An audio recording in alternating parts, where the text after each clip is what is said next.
you guys, welcome back to my channel. So today I am finally doing a part 2 to my how to choose exercise video. I did this previously in terms of an upper body day, which I will link up here. I'm pretty sure this is where it is. I always forget if it's this side or this side, but I think it's here.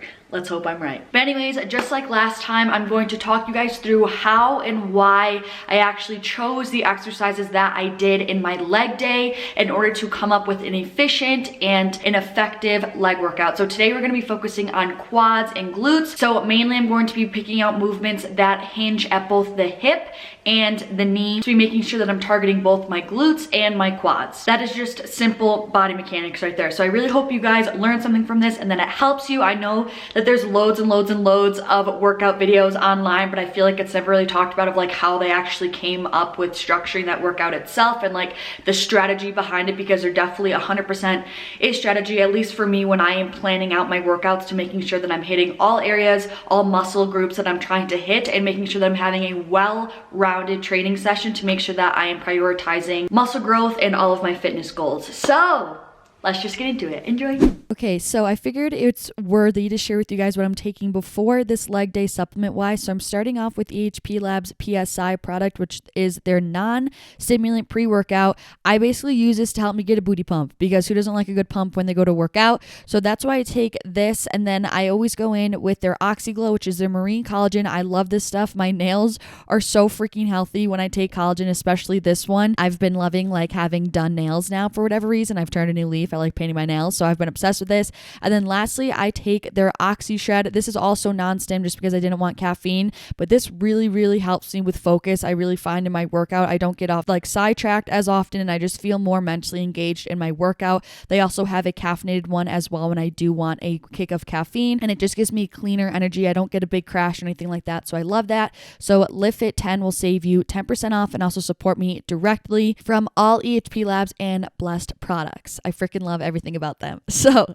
moving into the twerk out, here we go. Last video kind of explained how there were different movement patterns, and it's the same thing when it comes to leg workouts and leg exercises, but it's a little bit different. It's not completely like vertical push and vertical pull. A more appropriate kind of categorization, I don't even know if that's a word, there's 5 different categories. So we have a squat movement, a lunge movement, a hip hinge movement, a thrusting motion, and an abduction or a lateral motion. Now, hip hinge would be specifically like more so for doing an RDL or a cable glute pull through. That's going to inevitably be targeting more of our glutes and our hamstrings. So you're not going to see me doing that type of movement pattern today, because like I said, this is a quad and glute focus. So we're going to be sticking with the squat, a lunge, a thrust, and an abduction or lateral movement at the end, which I will keep explaining as we get further into the video. So just like last video, we want to be starting with our compound movements, our movements that are going to be involving more than one joint and more than one muscle group in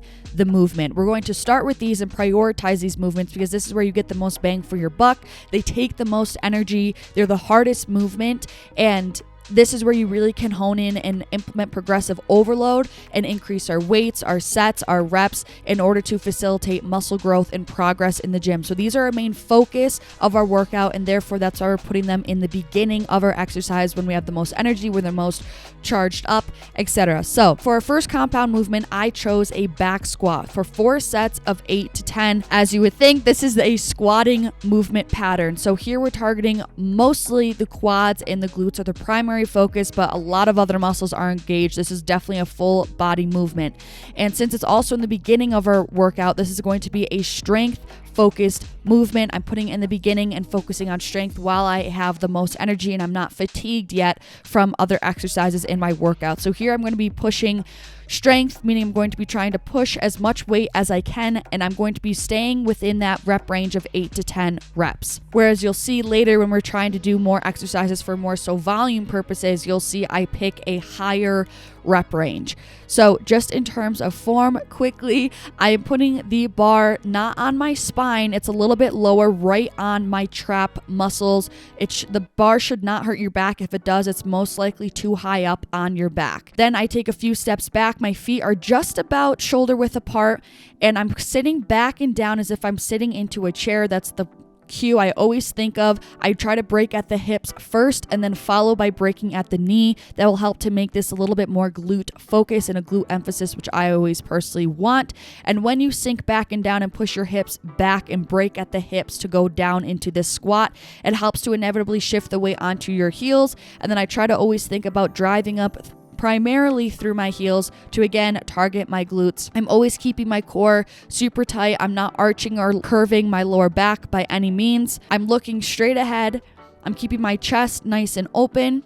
I'm making sure I'm pushing my knees out throughout the whole movement. I try not to let them cave in too dramatically, and I go down till at least my quads are parallel with the ground.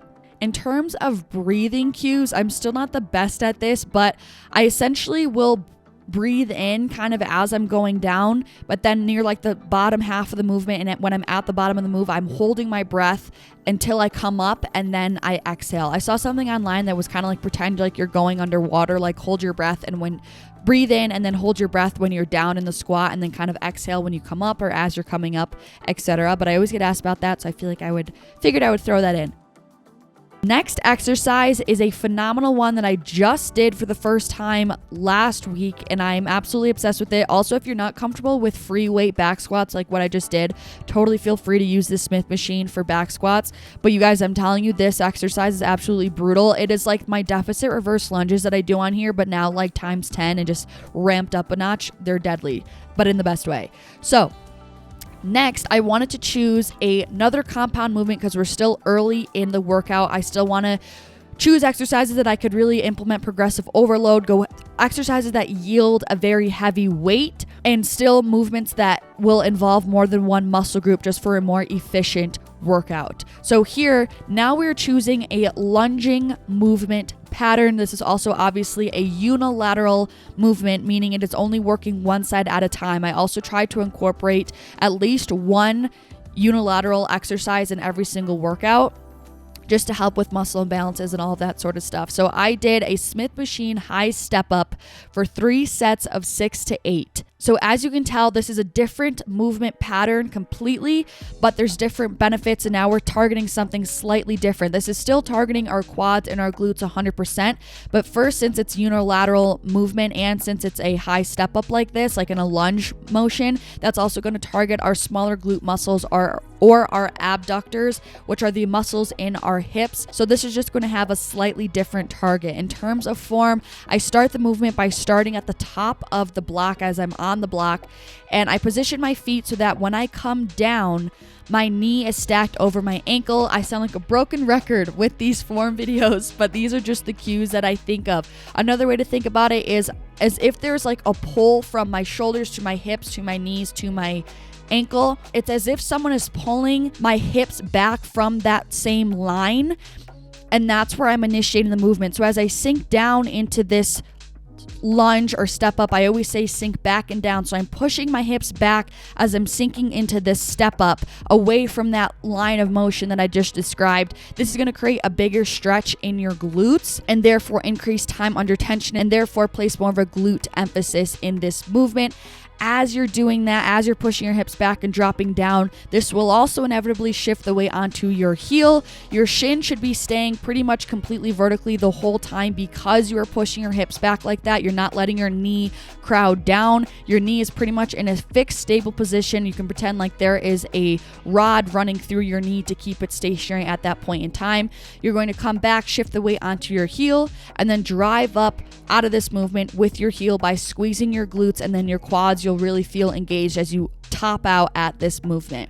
You really want to try to eliminate how much you're using that back leg. You want the majority of the power to be coming from that front leg's heel, not by pushing off of the back leg's toe. Now we're starting to transition to a lighter volume work, if you will, but this is still very much so a big compound movement. I still am pushing strength here, but usually on my my glute and hamstring days, that's when I'll go really heavy on my hip thrust, and I'll start with my hip thrust in my first or second exercise. Since this is now my third exercise of the day, I'm not going to be able to push as much weight, so I'm starting to add on more reps instead. and this is going to turn into a little bit more muscle endurance. I'm just training my muscle in a different rep range now, so it's kind of bleeding into volume, so that's why I have a focus on strength and volume training here. I'm not necessarily adding weight right here, but I am adding reps to increase volume. So these are similar to dead stop hip thrust, super similar, but I kind of want to call these more touch and go hip thrusts because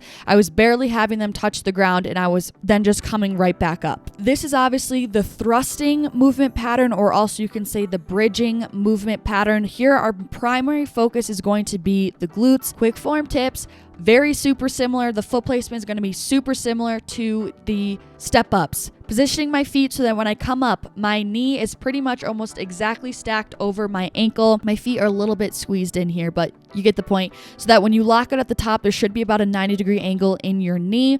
I'm using a decline bench here, so it's set at about 15 degrees. I'm coming down and allowing the weights just to stop at the bottom of the movement, just to help eliminate momentum. This bench height is so great for me because I'm able to lock out at the top and be pretty much parallel with the ground, so I really feel it in my glutes. Constantly driving up through my heels. I'm always looking forward. I'm scooping with my hips. I'm keeping my core nice and tight. I'm not loose in my lower back or in my core. I'm pretending like there's a plank on my upper body. The only movement here is in the hinging and the thrusting of your hips. All right, so now we are officially 3 exercises in. Now I'm starting to move more towards volume work and more isolated movements. Now this still is a very much so a compound movement. This is a lateral lunge. As you can tell, my knee's kind of involved, my hip is involved, etc. There's multiple muscles involved in this movement. Our glutes are going to be the primary focus here. Our outer glute, or those muscles like I was describing earlier in the lunge, the gluteus medius and minimus, which are those smaller muscles around your hips or in the upper outer portion of your glute. I do this to help round out my glutes and just making sure I'm training all muscles in our booty. So this is still, yes, a compound movement, but I'm going lighter just because this is not a movement that yields really heavy weight. So that's why I use this movement specifically for more so volume as opposed to progressive overload. I'm mainly using this, like I said, for isolation work, really on that upper outer portion of the glute. I just have a dumbbell. I think this was about 65 pounds, and I like to hold it diagonally. I just feel like it fits better in this whole equation of the movement pattern. And you're just going to be lunging completely laterally to your side, still pushing my hips back to create a greater stretch in my glutes. And I picture myself pushing the ground away with the back outer portion of my working leg's heel. I'll say that again. I focus on pushing the ground away with my back outer side of my heel on my working leg. That's what really allows me to feel it in my glute for sure. And I felt a really big booty burn with this. This exercise is really underrated. So that was kind of our lateral or abduction work. So now lastly, this final exercise doesn't really fit in a squat, lunge, hip hinge, thrust, or abduction category. So I just put a horizontal push movement pattern here for you guys. This is definitely very much so isolation work for the quads. The focus here is volume as well, because this isn't very much so an exercise that yields super, super heavy weight, and it doesn't involve multiple muscles or joints. It's only our knee and our quads here. So I did 3 sets of 15, really freaking pushed myself. This always just is so painful for me. If you look nice when you're doing this, I don't get it. Like, the facial expressions I can't help but make on here are just obnoxious, but they're inevitable. Not too many pointers here. I personally like to sit up so my back is away from the bench. I'm holding on to those handles, and the biggest thing that I have for you guys here is to make sure that you're fully reaching full range of motion here. I know it's so hard to get that final contraction at the top, especially when you're really burnt out for those last few reps, but really try your best to make sure that you're not doing half reps and that you are fully locking out at the top, pushing that pad up to the sky as high as you can get it to go, and squeeze your quads to get that full contraction here. So that's really all I have for leg day. I usually only stick to 4 to 6 exercises. There's no need to do any more than that, especially if you have an efficient workout like the one that I just showed you, that's hitting all the areas that you need to hit, that incorporate efficient compound movements. And also, if you are pushing yourself very hard and implementing progressive overload, you should be toasted after those 4 to 6 exercises. The rest would honestly just be considered junk volume. In terms of how I knew how many sets to choose, if I'm doing about 4 to 5 exercises like I did today, I usually will do my initial main focus primary exercises, like those 2 compound movements that I showed you in this exercise. I usually will do those first 2 for sets of 4. However, if I'm doing more so 5 to 6 exercises, I usually will keep all of my exercises for 3 sets, just in terms for the pure sake of volume and making sure that I'm not overdoing it or overtraining. That is everything, you guys. I hope you enjoyed it, and I hope it gave you more insight when it came to designing a workout of your own. I have other videos which I will link down below and in cards for you about how to plan your own workout, as well as just a bunch of other full-on workout videos that you'll be able to see pretty much splattered all over my channel to give you more examples of me coming up with my own workout. So thank you guys so much for watching. If this was helpful, don't forget to drop a little likey, a little thumbs up. It really helps my channel and supports me. I'm sending you guys so freaking much love as always, and hopefully I'll see you in the next one.